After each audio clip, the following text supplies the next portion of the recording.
Welcome to the fourth lecture on The Great Gatsby. As we move into the final chapters, we see the devastating effects of the Horatio Alger version of the American dream on Gatsby. It has encouraged him to imagine a vision for himself beyond which the world was likely to support. It has focused him almost wholly on work, and even after years of single-minded concentration, he still does not have Daisy's love. After Myrtle is killed, Daisy regroups at home with Tom. But outside their house, Gatsby stands watch. He has two reasons to be concerned. First, Daisy has just admitted to having an affair. This, by itself, could easily send Tom into an abusive rage. And second, there's the possibility that Daisy, distraught, might have told Tom that it was she who was driving the car when Myrtle was killed. For readers, there's a judgment call here as to whether you think it's likely that Daisy, who under normal circumstances carefully manages her public appearance, would confess to manslaughter, particularly after Gatsby said that he'd take responsibility. If Tom knew that Daisy was at the wheel when his mistress was killed, that too might send him into a rage. In this, Tom and Daisy ultimately are people who destroy things, focus on themselves, and try to push off the damage for their actions onto others. Gatsby, even here, in contrast, remains true to his ideals and to Daisy, even though it's clear to everyone, even him, that their affair is now over for good. Gatsby also tells Nick the true details of his life, all those things that Nick has chosen to confide in us at an earlier place in this novel. In this, again, we see the complexity of the psychological tools that Fitzgerald is using, as characters in this world aren't fully knowable. Characters only have theories that explain their actions. A clear, well-considered theory is as close as you can come to understanding a person, even when Gatsby is attempting to explain himself. Unlike the 1800s, this now is a world where characters, though trying to be honest, can be deceived about who they are and what they're trying to accomplish. The following day, George Wilson, mad with grief, looked for anyone who knew the owner of that cream-colored car that killed his wife. It's implied that Wilson eventually learned about Gatsby through Tom Buchanan, though Nick cannot fully prove this, at least not yet. Tom will later confirm Nick's suspicions, but at this point, when Wilson arrives at Tom's door carrying a gun, Tom gives up Gatsby's name as the owner of the car. For Tom, this accomplishes one or perhaps two important things. First, Tom finds revenge through Wilson, and also a way so that Daisy's affair with Gatsby can never be revived, because Gatsby will be dead. Perhaps most appealing to Tom, he bears no criminal responsibility for Gatsby's death. If Tom were merely frightened by the gun, he could have easily called the police after George departed to alert them that a man with a gun was headed to Gatsby's, but this, of course, doesn't happen. Second, and this also depends on how much knowledge Tom has. If Tom knows that Daisy was driving, Gatsby's death will help solidify their own public image. Right now, Gatsby is willing to take responsibility for Myrtle's death. But maybe in 6 months, Gatsby will not be as willing, or maybe under oath in a court, he will tell the truth. What jury anywhere would believe that Tom's wife didn't purposefully run down his mistress with intent? It would destroy both Tom and Daisy's public reputations. But if Tom arranged for Gatsby's death, especially by George Wilson, this would likely allow the cover story that Gatsby was driving to stand as the official explanation forever. Again, this hinges on a big if. If Daisy has told Tom that she was the driver. There are times that, as I'm reading this book, I can see Daisy distraught confessing. And there are times while reading that I think it's unlikely. From Tom's house, Wilson goes to Gatsby's mansion, and shoots him while he's trying to relax in his pool, which is the one time all summer that he's used it. Early the next day, Tom and Daisy very quietly slip out of town, all but ensuring that Daisy will never be charged or even accused of Myrtle's death. After this, the novel quickly moves to a close. Nick helps arrange a service for Gatsby, but hardly anyone comes. People in New York, Nick learns, are not interested in community or deep friendship. They're interested in a good time and nothing more. But Mr. Gatsby's father, does come.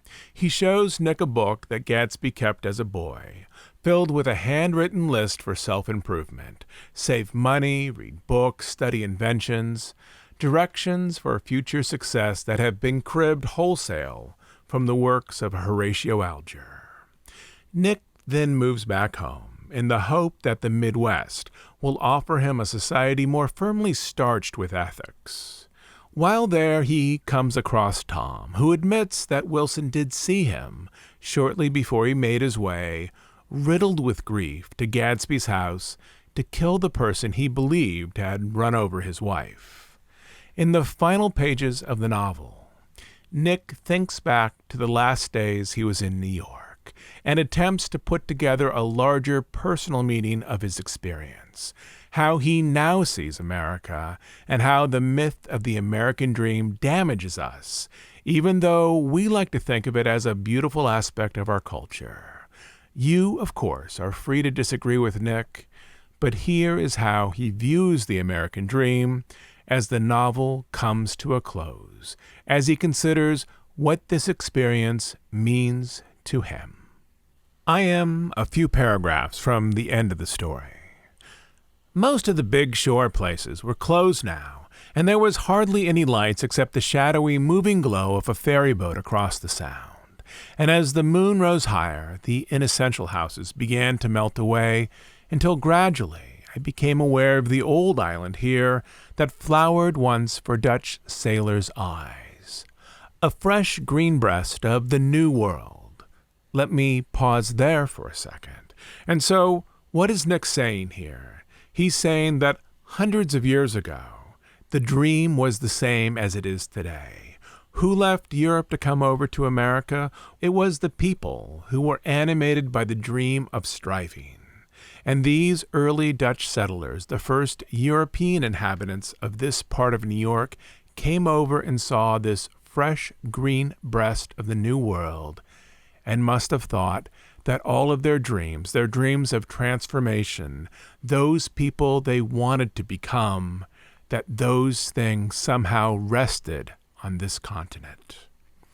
A fresh green breast of the New World, its vanished trees, the trees that had made way for Gatsby's house, had once pandered in whispers to the last and greatest of all human dreams.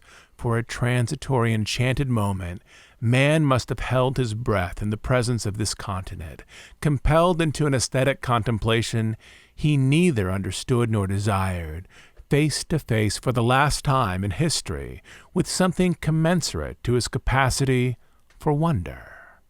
Let me stop there again. What is Nick saying? He's saying that this idea, the American dream, has always underpinned this country for European immigrants. This is the place that you come to transform yourself. This is a very old dream for us, and this is also the essence of Gatsby's dream. And as I sat there, brooding on the old unknown world, I thought of Gatsby's wonder when he first picked out the green light at the end of Daisy's dock. Okay. Here, Fitzgerald is twinning these Dutch sailors who came over to transform themselves in this new continent, and Gatsby, who sits there at the edge of the water and looks across at a different image of green.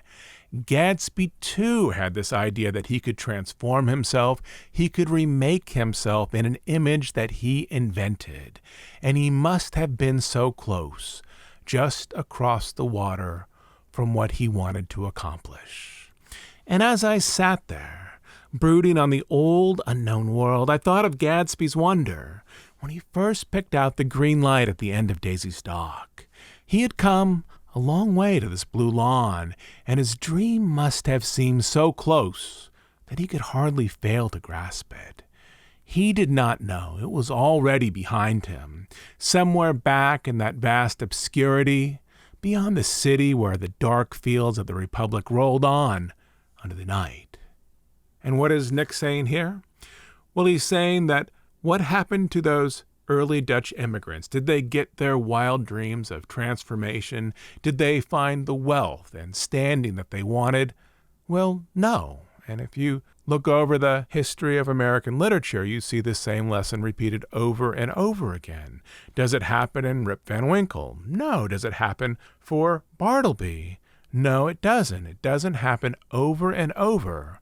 But what Gatsby does is that Gatsby says that he's unique. Even though it hasn't happened for others, it's going to happen to him because he believes so strongly in the dream.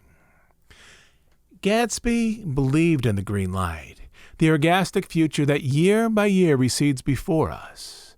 It eluded us then, but that's no matter, okay. And here the novel is opening up and inviting us, all of us readers, to take a part in its message. It's talking about us, the community that's presently engaged in this book. Gatsby believed in that dream, the American myth. His parents coming into his room and saying, when you grow up, you can be anything you want. President, astronaut, senator, CEO, so long as you work hard enough. Gatsby believed in that dream, the image he imagined for himself, as do many people in this world, not knowing that it didn't work out for the Dutch sailors or Bartleby or many others. And so he proceeded on. It eluded us then. Here we are inside the book. But that's no matter. Tomorrow we will run faster, stretch out our arms farther. What's it saying? Nick is explaining that this is part of the American psychology. We all believe that we are unique, according to Nick. And Nick is saying that we believe that our success is directly tied to our work. If we don't have our success right now, all we need to do is run faster, stretch out our arms farther, take another class, get another internship, maybe a master's degree, that if we do more, work more, we will get those things that we want. And one fine morning, and here in the book, the sentence isn't finished. There's simply a long line after morning because we know what we tell ourselves, how we finish that sentence. And one fine morning, after all this work is done, we will have those things we want. We will be the person we hope to be. We will have standing in society the way we would like to arrange it.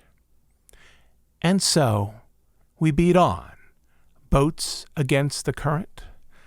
The movement of the river, of nature, of history, is going left. It's going that way.